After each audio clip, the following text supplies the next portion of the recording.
ఇంకా మరోవైపు కాంగ్రెస్ ప్రభుత్వం కావాలనే చేస్తోందని మాజీ మంత్రి శ్రీనివాస్ గౌడ్ అంటున్నారు. దీనిపై ప్రజా పోరాటం చేస్తామంటున్న శ్రీనివాస్ గౌడ్తో మా ప్రతినిధి అజీం ఫేస్ టు ఫేస్. మనతో మాజీ మంత్రి శ్రీనివాస్ గౌడ్ గారు ఉన్నారు. సార్ చెప్పండి, ఈ పరిణామాలు ఎట్లా వస్తాయి? ఇదంతా కావాలని చేస్తున్నారు, కావాలని చేస్తున్నటువంటి ప్రక్రియ అంతా బదనాలు చెప్పాలని చెప్పేసి అంతే. ఏం జరిగింది, అవినీతి ఎక్కడ జరిగింది? లక్షల కోట్లు ఎగ్గొట్టిపోయిన వాళ్ళు తెలంగాణ ఇండియా నుంచి వాళ్ళని వదిలిపెట్టేసి 50 కోట్ల రూపాయలను అవినీతి జరిగిందని చెప్పి, జరిగిన అవినీతి ఎక్కడుంది? పైసలు ఉన్నాయి, బ్యాంకులో ఉన్నాయి, రికవర్ చేయండి. నిబంధనలకు విరుద్ధంగా చేశారని చెప్పే కదా. విరుద్ధంగా ఆఫీసర్లు ఉంటారు, వాళ్ళని అడగాల. నిబంధన విరుద్ధంగా మంత్రి ఏం చేస్తే మంత్రి నిర్ణయం తీసుకుంటాడు తప్ప స్టేట్మెంట్ మీరు చూసారు కదా, నిర్ణయం తీసుకుంటాడు అంతే. రేపటి నాడు ఇదే వాళ్ళు చేస్తారు. మీరు ఆఫీసర్ల స్టేట్మెంట్ కూడా చూసారు, వాళ్ళు చెప్తేనే మేము చేసామన్నటువంటి స్టేట్మెంట్. వాళ్ళు తప్పు చేసింది ఏం లేదు, ఆఫీసర్ కూడా తప్పు చేసింది ఏం లేదు. డబ్బు అవినీతి అనేది జరగదు ఎక్కడ కూడా, అవినీతి అనేది ఎక్కడ జరగలే. డబ్బులు ఉన్నాయి ఎక్కడిని, వీళ్ళకి ఇచ్చినట్ల ఏమన్నా వాళ్ళు కంప్లైంట్ చేసారు ఎవరైనా? కేటీఆర్ బ్రాండ్ ఇమేజ్ పెంచే విధంగా అంటే ఒక బ్రాండ్ ఇమేజ్ పోతుంది కేటీఆర్ వల్ల అని కాంగ్రెస్ నాయకులు అంటారు. తప్పు అదంతా ఏం లేదు, బ్రాండ్ పెరిగింది, ఇంకా పెరుగుతుంది. సరే, ఎలాంటి అవినీతి జరగలేదు, కేవలం రాజకీయాల్లో కక్షపూరితం భాగంగానే ఇలాంటి అరెస్ట్ చేస్తున్నారు తప్ప ఎలాంటి అవినీతి కానీ ఒక్క రూపాయి కూడా జరగలేదని చెప్పి శ్రీనివాస్ గారు చెప్తున్న పరిస్థితి. కెమెరామెన్ శ్రీకృష్ణతో అజీం, ప్రైమ్ 9, హైదరాబాద్.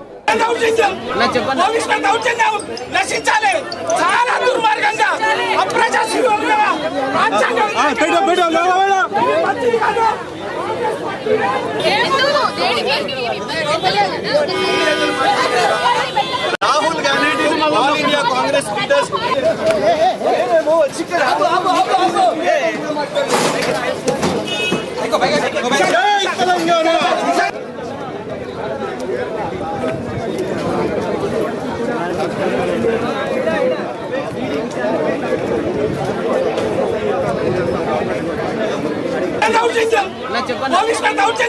నశించాలి.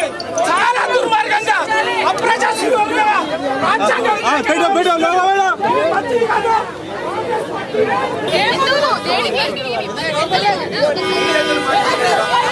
Rahul Gandhi all India Congress leaders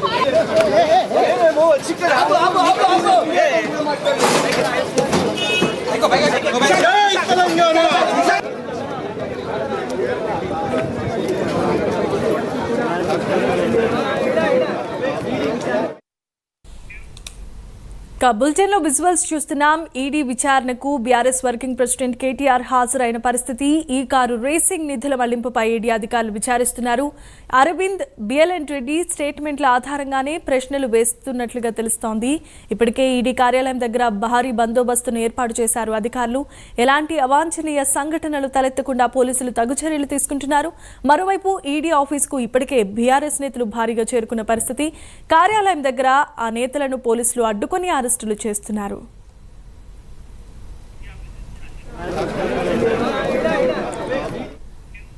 right, ఇక ఈడీ ఆఫీస్ దగ్గర ఉన్నటువంటి పరిస్థితికి సంబంధించి మరిన్ని అప్డేట్స్ ను అందించడానికి మా కరెస్పాండెంట్ అజీం సిద్ధంగా ఉన్నారు. Azeem, over to you. ప్రస్తుతం అయితే ఈడీ ఆఫీస్ దగ్గర మనం ఉన్నాం. ఏదైతే కేటీఆర్ కొద్దిసేపటి క్రితమే ఈడీ ఆఫీస్ లోపలికి విచారణలో భాగంగా వెళ్ళడం జరిగింది. అయితే ఈడీ ఆఫీస్ దగ్గర పూర్తిగా కట్టుదిట్టమైన భద్రతా ఏర్పాట్లు అయితే పోలీసులు చేయడం జరిగింది. ఎందుకంటే బీఆర్ఎస్ శ్రేణులు పెద్ద ఎత్తున కూడా ఇటు ఈడీ ఆఫీస్కి చేరుకోవడం జరిగింది. బీఆర్ఎస్ శ్రేణులతో పాటు మాజీ మంత్రులు, ఎమ్మెల్యేలు, శ్రీనివాస్ గౌడ్, అలాగే గంగుల కమలాకర్, అలాగే బీఆర్ఎస్కి సంబంధించిన లీగల్ టీం ఏదైతే ఉందో అందరూ కూడా ఏదైతే ఈడీ కార్యాలయం దగ్గరే ఉన్నారు. సో ఈ నేపథ్యంలో పోలీసులు కూడా కట్టుదిట్టమైన భద్రతా ఏర్పాట్లు కూడా చేయడం జరిగింది. సో మనం చూసినట్లయితే ఓవరాల్గా రౌండ్ అంటే ఏదైతే ఈడీ ఆఫీస్ కార్యాలయం వైపు కావచ్చు, అలాగే దానికి ఆపోజిట్ వైపు కావచ్చు, రెండు వైపులా కూడా ఏదైతే పోలీసులు పూర్తి స్థాయిలో రోప్స్ పట్టుకుని ఎవరిని కూడా అటు ఇటు వెళ్ళనీయకుండా కూడా పూర్తి స్థాయిలో భద్రతా ఏర్పాట్లు చేశారు. అయితే ఇప్పటికే బీఆర్ఎస్ శ్రేణులు కొంత నినాదాలు చేయడంతో వచ్చినటువంటి కొంచెం మంది నాయకులను పోలీసులు ఇప్పటికీ అదుపులో తీసుకొని పోలీస్ స్టేషన్కి పంపించినటువంటి పరిస్థితి కూడా ఈడీ కార్యాలయం వద్ద మనం చూస్తున్నాం. అయితే ఏదైతే ఈడీ విచారణ ఎలా జరగబోతుందనే ఒక ఉత్కంఠ వాతావరణం బీఆర్ఎస్ నాయకులతో పాటు అందరిలోనూ కూడా ఉత్కంఠ అయితే కొనసాగుతుందని మనం చెప్పుకోవచ్చు. ఎందుకంటే ఏసీబీ విచారణకు ఇప్పటికే ఏదైతే కేటీఆర్ గారు వెళ్ళడం జరిగింది. సో ఈ నేపథ్యంలో ఏసీబీ విచారణకు వెళ్ళినప్పుడు కూడా చాలా స్పష్టంగా బయటకు వచ్చి ప్రెస్ మీట్ పెట్టి చెప్పడం కూడా జరిగింది. ఏదైతే ఇది ఒక లొట్టపీస్ కేసు, దీంట్లో ఎలాంటి ఆధారాలు లేవు, కేవలం రాజకీయమైన కక్షపూరితంలో భాగంగానే ఇలాంటి కేసులు పెడుతున్నారని కూడా కేటీఆర్ చాలా స్పష్టంగా చెప్పారు. ఈ రోజు కూడా ఉదయం కూడా ఏదైతే తన ఎక్స్ ఖాతాలో ట్వీట్ చేస్తూ కూడా నయా పైసా కూడా వృధా కాలేదు, నయా పైసా కూడా అవినీతి జరగదని చెప్పి కూడా చాలా క్లారిటీగా చెప్పుకుంటూ వచ్చారు. ఖచ్చితంగా న్యాయపోరాటం చేస్తాం, న్యాయపోరాటం చేసి న్యాయపోరాటంలో గెలుస్తామని కూడా చెప్పుకుంటున్న పరిస్థితి. అయితే బీఆర్ఎస్ నాయకులు కూడా అదే చెప్తున్నారు. కేవలం రాజకీయ కక్షపూరితలో భాగంగానే ఈ కేసులన్నీ కూడా పెడుతున్నారు తప్ప ఎలాంటి అవినీతి జరగలేదు. ఏదైతే మనీ చాలా స్పష్టంగా ట్రాన్స్ఫర్ అయినట్టు చాలా తెలుస్తుంది. ఎలాంటి ఆధారాలు లేవు, ఏమీ లేవు. కానీ కేవలం ఏదైతే కాంగ్రెస్ ప్రభుత్వం ఏర్పడి ఒక 1 ఇయర్ అవుతుంది. సో ఈ తరుణంలో ప్రభుత్వంపై పూర్తి స్థాయిలో వ్యతిరేకత వచ్చింది. సో ఈ తరుణంలో ఈ వ్యతిరేకతను ఎలా కప్పిపుచ్చుకోవాలనే ఒక భాగంలోనే ఇలాంటి చర్యలకు ఇటు కాంగ్రెస్ పాల్పడుతుందని కూడా వాళ్ళు చెప్పుకుంటూ వస్తున్నటువంటి పరిస్థితి. సో ఇప్పటికైతే ఈడీ కార్యాలయంలో విచారణ మాత్రం కొనసాగుతుంది. ఈ విచారణలో ముఖ్యంగా మనం చూసుకున్నట్టయితే ఏదైతే అధికారులు ఎవరైతే ఉన్నారో, ఏదైతే ఐపీఎస్ అరవింద్ కుమార్ అలాగే బిఎల్ఎన్ రెడ్డి ఇచ్చిన స్టేట్మెంట్ ఏదైతే ఉందో ఇంతకుముందే ఈడీ కార్యాలయానికి వారు కూడా కొద్ది రోజుల క్రితమే వచ్చి ఆ స్టేట్మెంట్ని కూడా ఇచ్చి వెళ్ళడం కూడా జరిగింది.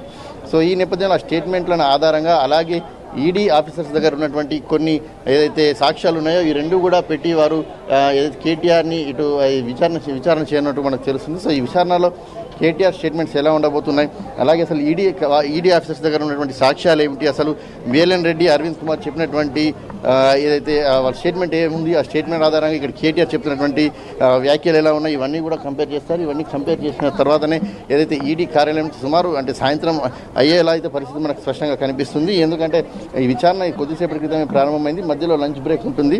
లంచ్ బ్రేక్ తర్వాత మరొకసారి విచారణ కూడా కొనసాగే అవకాశం ఉంటుంది. సో మళ్ళీ రావాలా లేదా అనేది ఈడీ కార్యాలయం నుంచి కేటీఆర్ బయటకు వచ్చిన తర్వాతే మనకు తెలుస్తుంది.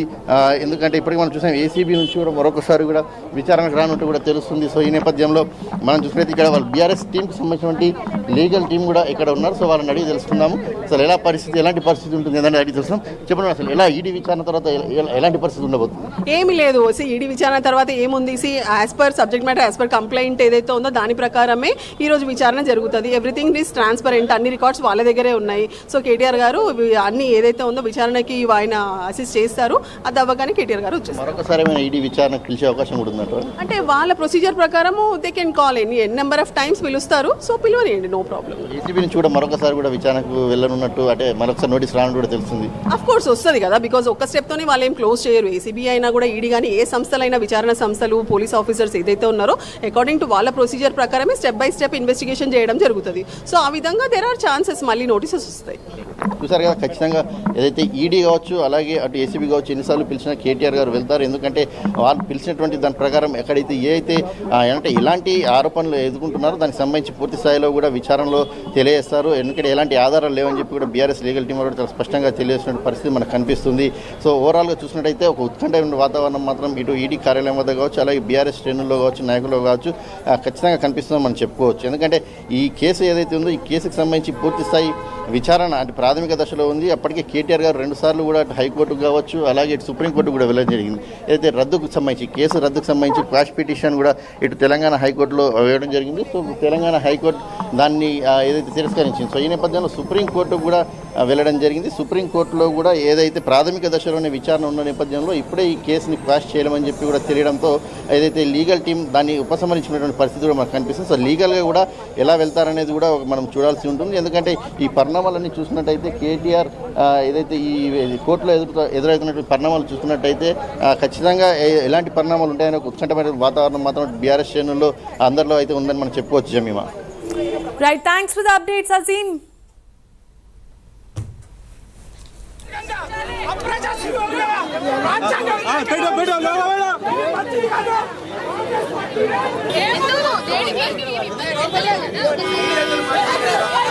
Rahul Gandhi all India Congress leaders